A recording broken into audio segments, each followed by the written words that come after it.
Hello everyone and welcome to my channel once again. So this will be an updated guide for my Poison Ivy 3.0, the best build for both T100 and Uber buses. The reason I'm updating the guide is because, well, you have probably all seen the video of Blizzard's math and how good they are at it, and it actually works for pretty much everything.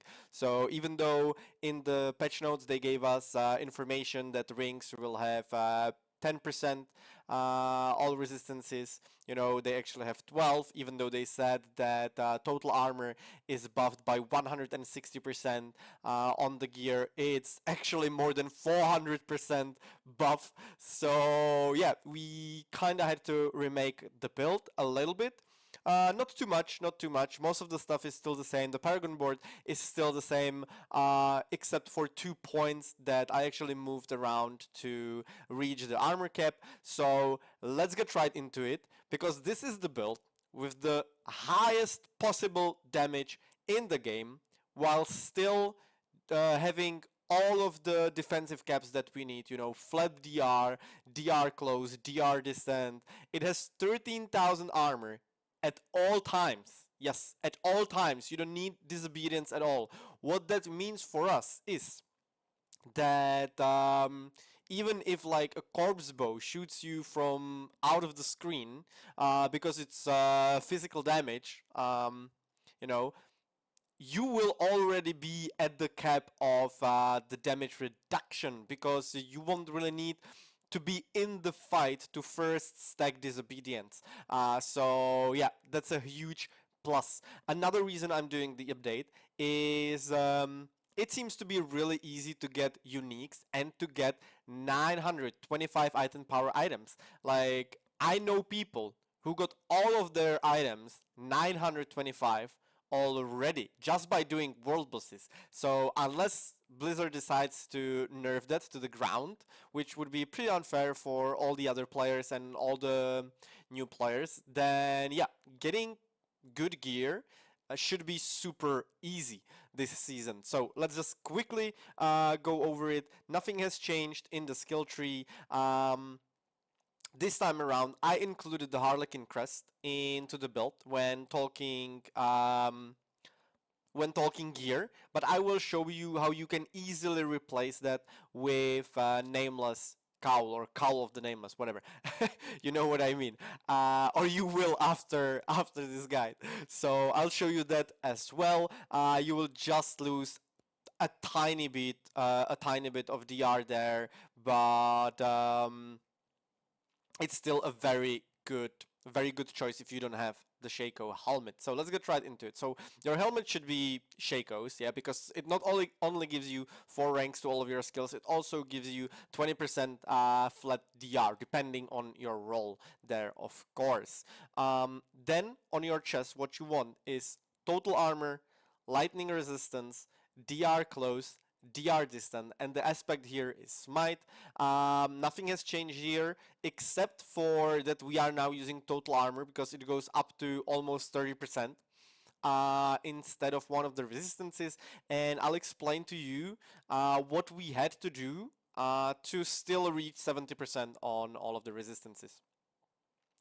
On our gloves, we are still going for crit strike chance, lucky hit chance, attack speed, and 4 ranks of twisting blades. The aspect here is either Noxious Ice, or the other option that you have is Shared Misery. Shared Misery, where is it here? Shared Misery is a very good option, especially defensive wise, well, and even offensive wise, because we get more damage against crowd controlled enemies. So if we spread the crowd control to all the other enemies as fast as possible, then it's definitely gonna help us. I leave that up to you. Obviously, Noxious Eyes is more single target damage, but I don't think we're gonna be needing that. Then we move on to pants.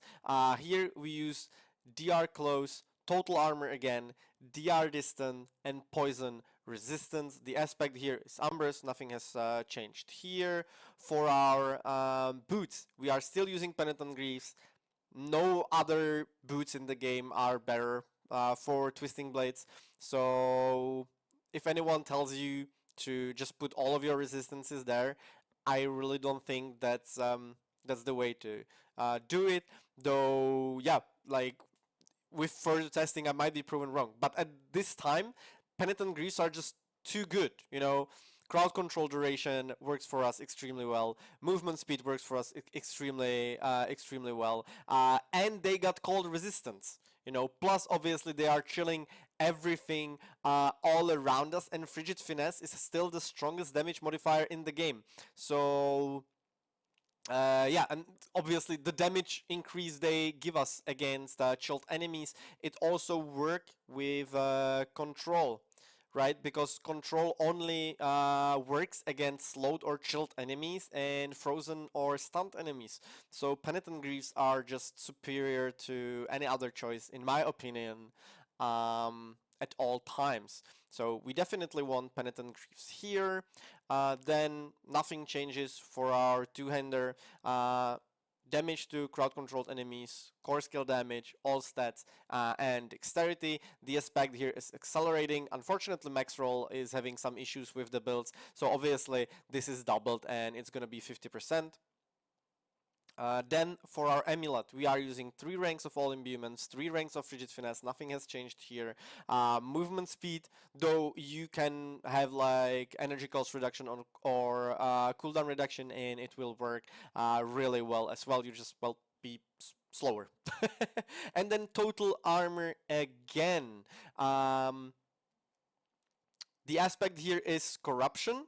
Aspect, because yeah, like we don't need disobedience anymore, because with these stats, as you can see on the right, we are at 13,000 armor. Yeah, as I told you, 13,000 armor without using disobedience, which is like absolutely insane. So that's why we can use both the corruption aspect and either Noxious Eyes or Shared Misery, which works so well for us. Then we put one of the sockets here to go along with all of my other stats. I used Ruby to get fire resistance. And then for our rings, both of the rings we need, as you can see, they give resistance to all elements, but also single resistance. So we need fire here as well on both of the rings. And then we go for damage to crowd control, a lucky hit chance, crit strike chance, and then one of the rings max life, and the other ring resource generation. That's why we don't actually need energy cost reduction on our amulet, because with the resource generation on our ring plus the resource generation on the Harlequin Crest, as you can see, and the attack speed with well, all of our aspects and a Ravenous Vampiric Power, yeah, we'll be getting so much energy, like an insane amount of energy, just by having innervation. So you don't have to worry about energy at all. You will never ever run out. For aspects here, nothing has changed since forever. It's pestilent points and bursting venoms. For our one-handers, we are using daggers, so we go for blade dancers aspect here for obvious reasons. It give us AoE, and it also gives us well, an exploit that you can't really avoid unless you wanna, well, not use blade dancers as aspect, and it's that PI is actually applied at 100% power with the orbiting blades. So that's what we want. Again, damage to crowd controlled, core skill, all stats, dexterity, and for our last item, it's Shira's Conjure. Really, nothing has changed here. And yep, sorry, I forgot, my bad. In the rings, we are using shadow resistances, okay? So, if we, not here, sorry, misclick. If we do the math, then we are at 70%, 70%. All the resistances, across the board. We never have to like change gear based on the affixes, etc. We are always at 13,000 armor, so max DR there. And we are going for damage like everywhere. Nothing has changed in the Paragon board apart from 2 points, and like it might be even more points for you if you want to reach the 13,000 armor cap. So I moved 2 points from damage to crowd controlled enemies and crit strike damage to crowd controlled enemies, because this one is good, but this one is for a poison build. You know, we don't benefit from crit strike damage. So it was the most beneficial way to get 2 points and instead move them to armor here and armor here. That's how I managed to get 13,000. But if your gear is, you know, less item power, you have lower rolls on the total armor, then another army you can get is by putting these 2 points out, because you know these points, they don't break anything. They're damage increase, of course, but they don't break the connection to get all of the absolute necessary glyphs, all of the necessary legendary notes, etc. So we can take those two glyphs and put it to strength and armor in the first board. Thanks to playing versatility here, we will also increase the strength and the armor that we get, which will further the armor be increased by our total armor affixes on our items, and the strength also